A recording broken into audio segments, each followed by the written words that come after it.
Hey, what's going on, guys? It's me, Train Man, and welcome to another episode of TRS 2006. The time has finally arrived. This is a double episode. This is part 1 of Grizzly Peak texturing, something that we really had to get done. That we did once, didn't feel like doing it again. Also, I did something in this episode that I never did before, which is, trying to make swampland. Now, I know this isn't really the place for swampland, but I don't know, something told me that that area down there kind of deserved that kind of touch. I don't know, you'll see it. It comes around towards the end of this episode, and I don't think you see it too much in the next episode, because the next episode is the side of the mountain that I managed to miss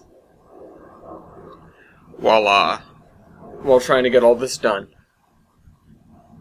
So we start off like we always do. This is really kind of a standard procedure. The only time that anything gets, not out of hand, but different, is when we move to the lumpy swampland, where I really wasn't sure what I was doing until quite a ways in there. This does have a lot of area that's, I guess you could say it's not well done, though, so it gave me a lot of opportunity to use this rock. Though I realized that on the other side of things, on the other side of Skyfall Ridge, I didn't even use the intermediate texture, which was, what was it exactly? The intermediate texture is sort of that yellowish stuff that you'll see me pull out in a little bit.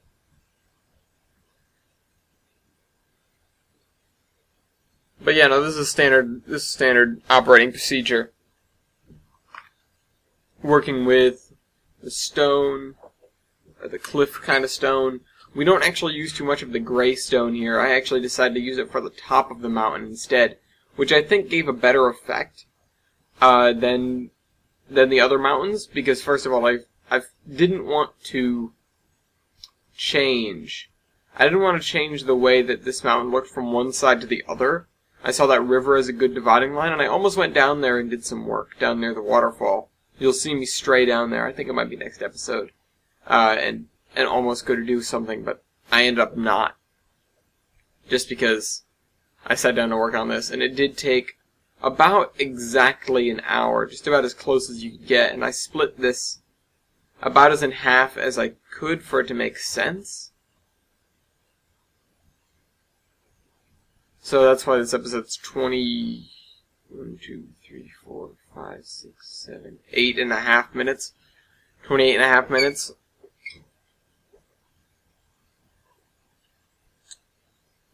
So, I was gonna say something about actually working on this area, and that was, if you'll notice, the camera's turned sideways the whole time. I'm looking down the tracks instead of at the mountain. That was, firstly it was to help me see where the lumps are, where the breaks are, so I could lay this stuff down in the right place. The second problem was the fact that I didn't have any space to put the camera. If you notice, I keep bumping my camera up against the other mountain right there, and it was becoming a serious problem because I couldn't see what I was doing, and it would just kind of jostle the camera around, and I wouldn't be able to work straight, basically. So I just started looking sideways. So I started doing this in pieces. If you remember the original time we did Grizzly Peak, I'm not sure, I think only about half of that footage was salvaged. But the first time we did Grizzly Peak, what I ended up doing was doing all of the rock first, and then I was going to come back and texture it with something. I didn't know really what I was going to texture it with in between that. But I told myself I was going to come back and do it, and then of course the game crashed. Which I have something to say about that in a minute, but yeah, then of course we lost all that work. So this time I decided to do it in segments, and I come over here with the rock, but I think this is about as far as I go, and then I turn back around and start filling the rest of it in. And then I, of course, move my way down the mountain. The last part I do is on the other side, and that's next episode. The last part I get to this episode is probably the swamp. No, wait, no, I don't do the swamp this episode. That's right. Not this one. Swamp is next episode. They told me I was a fool to build a castle in the swamp. They were right. A note on the game crashing. I haven't had a single game... No, I don't want to jinx myself here, but we do have the autosave.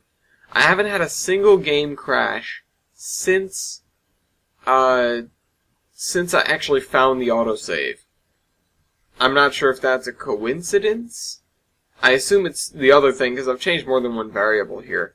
The variable that I changed is, of course, the fact that I've been coming out of these worlds that are saved as scenarios and not just routes. So if you're having trouble where the game just locks up and you can't do anything, and that's the end of that, just play it as a route. Now, the thing with it is, you have to deal for about 5 minutes with this very intense frame rate lag, where it sits at about anywhere from 1 to maybe a maximum of 6 FPS. And, you know, you just have to sit and deal with that and wait through it. I sit here and play Super 2048 on my phone. Because, of course, you can't Windows key out of it or else the game will crash. You won't be able to get back into it. Yeah, I don't know if that's a really common problem on this or if I'm just unlucky or what. But, yeah. So, I've been looking at... I got the email for the Trains a New Era pre-orders. And I'm looking into it. It is something that I want to get, but there's a lot of other things that I'm looking forwards to. The biggest purchase is going to be the gift to myself for wow, I forgot I did that. The gift to myself for college, which is an X-Bone, because of the Master Chief Collection that's coming out on November 11th. Is it? Is it the 11th or is it the 6th? I don't remember. Either way, I'm going to have it before that just so I can get acquainted with it. And of course I'm going to have it set up in my college dorm instead of here. I mean, this is going to be set up in the college dorm as well. This whole laptop, everything. This is a desktop. Everything's getting moved, essentially, to Rensselaer Polytechnic Institute. They've got a great model railroad up there. I might, I don't have too much of a handheld video recorder. I just have my phone, and the gallery doesn't work right, and I don't know.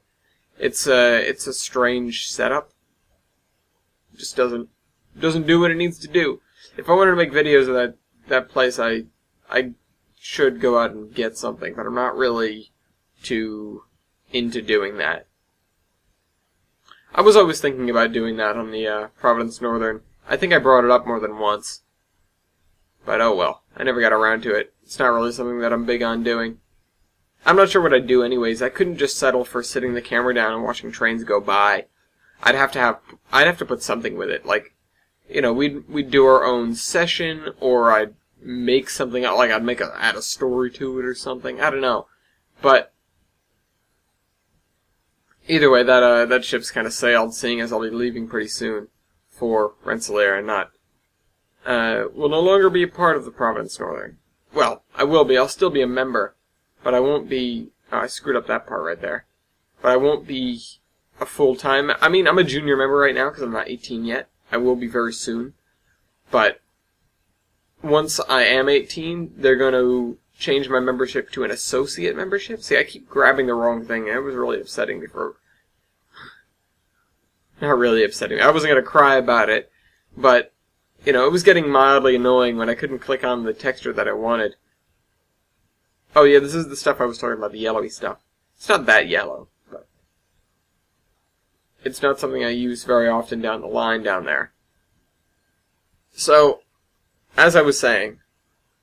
See, I only say as I was saying, and then the only thing I can think of following that is my Night Elf Mohawk storms through mighty forests on his Frost Saber, and I never even played World of Warcraft. Just the, Mr. T commercials were by far the best.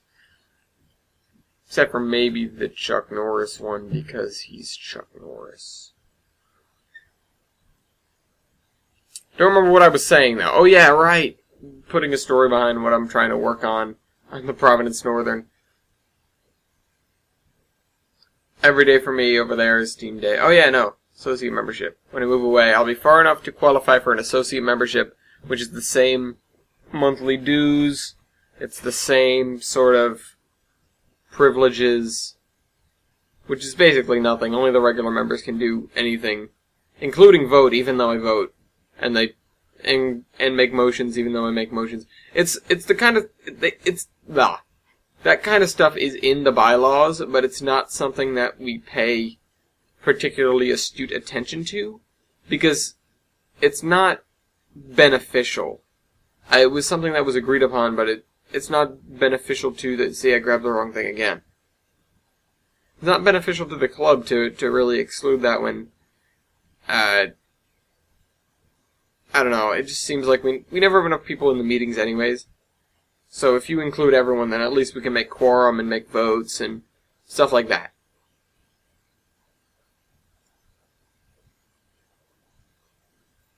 So just let this sit here for a minute. By the way, I apologize for the next 2 locomotion episodes. They're very quiet ones. I don't know why I wasn't talking so much. I was just concentrating very much on getting the work done. It's something I fall into, and it's why post-commentary is sometimes very helpful for making actually interesting videos. So I went and grabbed the stone there, and I'm going to put that on the top of the mountain here, because I didn't know what else to put. And that actually becomes the top of the mountain color, basically. Whoop. Yeah. So this is the autosave. And I patch up that last area there, and all's said and done for that side of the mountain. Pretty sure. Yep. Come over here and fix this, and then I start moving on to the next section. And, see, they're all similar, but they're all different. I mean, that's kind of an obvious statement, but it's something that needs to be said. Because when I'm working on these mountains, they all seem... It's the same procedure, but it's a very different mountain every time, and I like to change things up. Unfortunately, on this particular area, I didn't have the freedom to change things up, because one side of the mountain was already colored a certain way. And in fact, Skyfall Ridge is colored differently anyways, so that presents problems to begin with. Oh, that's right, I can start coming down here. No, do I do that yet? Yes, I do. Pretty soon. Now you're in trouble. Please ignore that.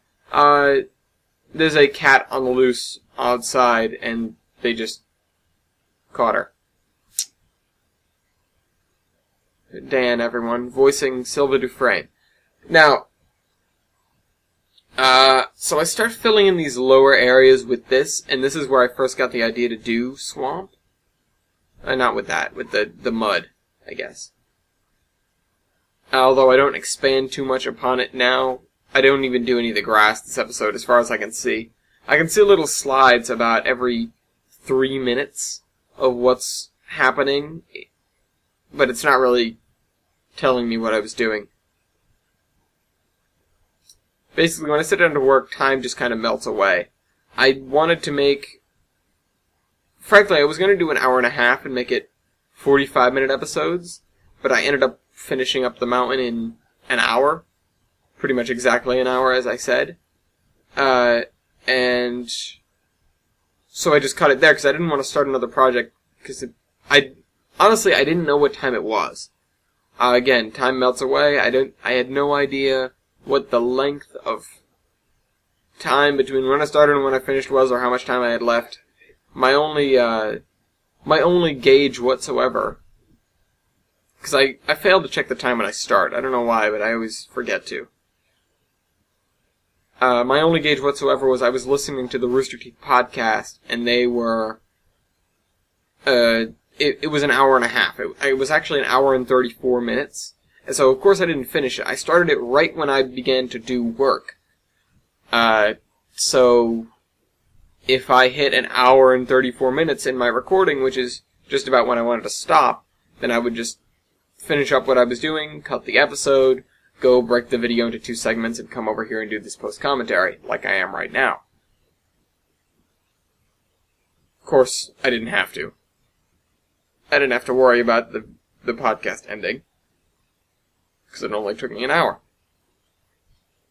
So this is me still filling in those bottom little areas, trying to connect them to the mud channels that I drew on the side of the mountain to begin with. I tried to put the mud. This was my thinking. I tried to put the mud next to the stone, as if the stone is revealed by a washout, and then it travels down the mud path and out, and then of course connect the mud. So the mud paths are in kind of the closest thing I could get to gullies without changing the terrain was just the bottom of the stone area. Stuck again? There we are. I'm really looking for stuff because this side of the mountain is decently smooth. Except it has these very long, straight channels. But I start grasping at straws later, because I'm just looking for anywhere to draw this stuff, and when you get down to the bottom of the mountain where the change in elevation isn't so intense, it's much tougher to see these cliffs. Miniature cliffs, I suppose.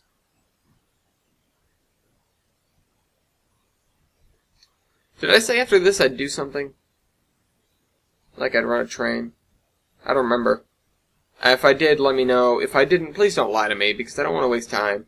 I mean, I know it's not really a waste of time, because it's entertaining for the both of us, but a lot of me just is saying, just get this section done, man.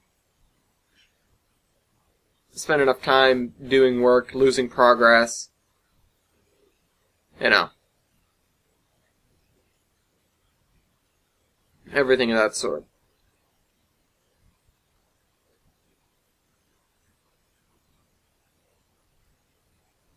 So I'm looking more for these areas, follow them up, even though it would be easier in hindsight to follow them down, because you can see them more easily at the top. But I suppose once you find something at the bottom, you know you've got something. As opposed to, if you find something at the top, it might disappear by the time you get to the bottom. And you don't want to paint in the wrong place. Although it's not like, you know, real life where you can't unpaint something. Not like it costs money to paint the side of the mountain here.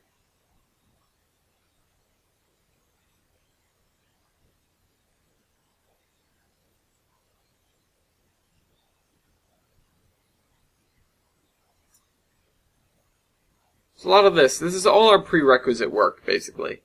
I mean, it's not to say that this isn't part of what we need to do, because of course it is. But it's all... it's the first step. And the first step goes on for quite a while, and it's probably the most finicky one.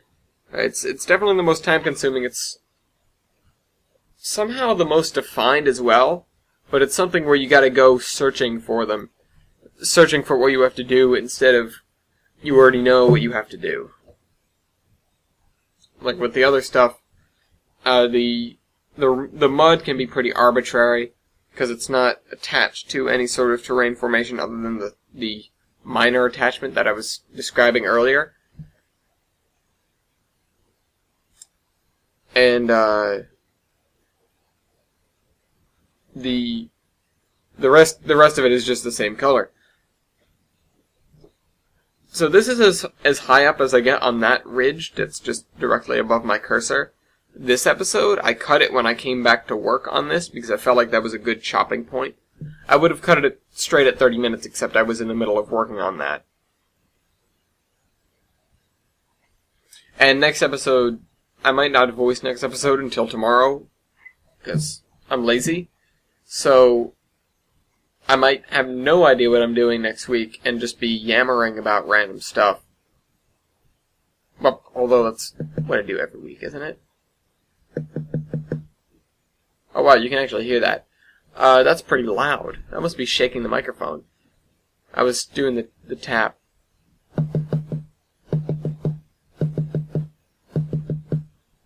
Do you hear the drums?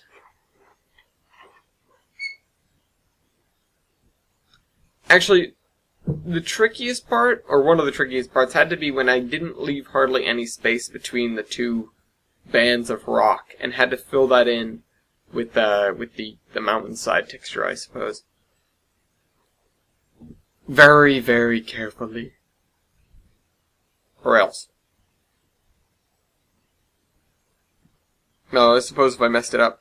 Well, I mean, theoretically, the smartest thing to do to get the best kind of color to get the best appearance from the mountain would be actually to do everything the same shade and then kind of plug in the things that are supposed to be different, because then the things that are different would stand out more, which is, I guess, the point.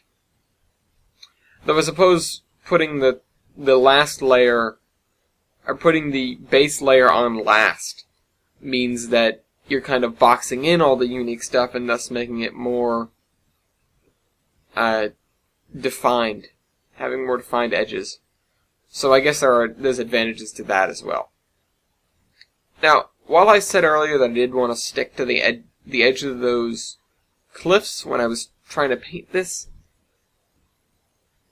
part of me didn't want to do that the whole time, so I strayed away and came back and did it all different ways. Do I start filling in the bottom? No, I don't. I don't spend too much time doing... Oh, well, maybe I do. Never mind. Yeah, so I start painting around these as if they're islands in a sea of mud, basically. Doesn't come out too bad, I suppose, but... it's what we end up sticking with. There are a couple of forest tones that I used later for the swampland, which is actually the grassy side of the swampland. These rings stay here, and they actually have some more defined highlights attached to them as well.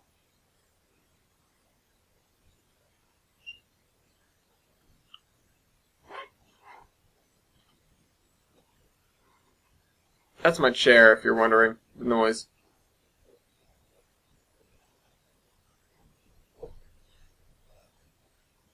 So, on the voice acting front, I had the girl who's voice acting Evie come over yesterday, and we had a lot of fun doing those lines.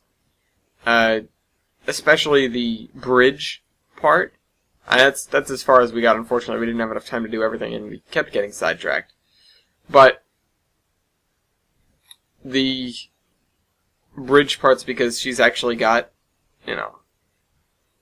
fear of heights, as Evie does in the story, which was, I didn't know, but it's perfect. I don't bring that all the way down because I'm not sure what I'm going to do with it yet. I eventually figure it out and extend it almost all the way to the bottom of the mountain. But for now, I leave it there. But yeah, she was over. We had a lot of fun doing the lines. She was definitely able to put a lot of that emotion into parts, basically. She's good. I made a good decision.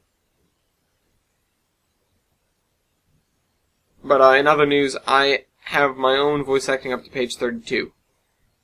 Now, I'm not too concerned about my voice acting because I'm always going to be with my computer. The problem is arising where I'm not going to have enough time to do this stuff away while I'm away. Because coming back and doing the work is going to become troublesome. Fortunately, it isn't nearly as tedious as what I have to do because I'm the narrator. Theoretically, if I got someone else as the narrator... Well, first of all, I wouldn't want to put someone through hell and make them the narrator because I know what it sounds like because it's my story. But if I got someone else as the narrator, my lines would be pretty simple and cut and dry and done. Also, you'd be able to tell the difference between me talking and me narrating, which I've been trying to include a different inflection, but if you can't tell when it comes out, I'm deeply sorry. Also, the biggest worry right now is the fact that, well, other than not having everyone in for voice acting, is the fact that in the 20-something pages that I went and bothered to check, I'd already done over an hour and a half of dialogue and narration. So, unless I decide to put this thing out there in 20 hours of stuff, I'm gonna have to break it down into episodes or something of that sort, which is why I'm really holding off on actually recording the stuff in TRS, because I'm not sure what I have to do yet. I'm not sure what I should do yet. I want to get done the parts that I have done. but nothing's quite done yet. So, and once again, that's something I can always do. I'm always going to have the computer with me. It's not something I need to be rushing to do, and I don't have a defined deadline for it. I would have liked to have it out by the time I go to school, but that's not realistically going to happen. I'm glad I met the deadline for actually finishing the story, even though it does have some errors that I'm working to correct. I'm actually discovering more about my characters, having people voice them, than I am, than I did when I was writing them. I'm working on spending more time paying attention to characters and how they act. That's not my strong suit. Pretty sure my strong suit is plot. Plot and, dialogue, I suppose, not character development.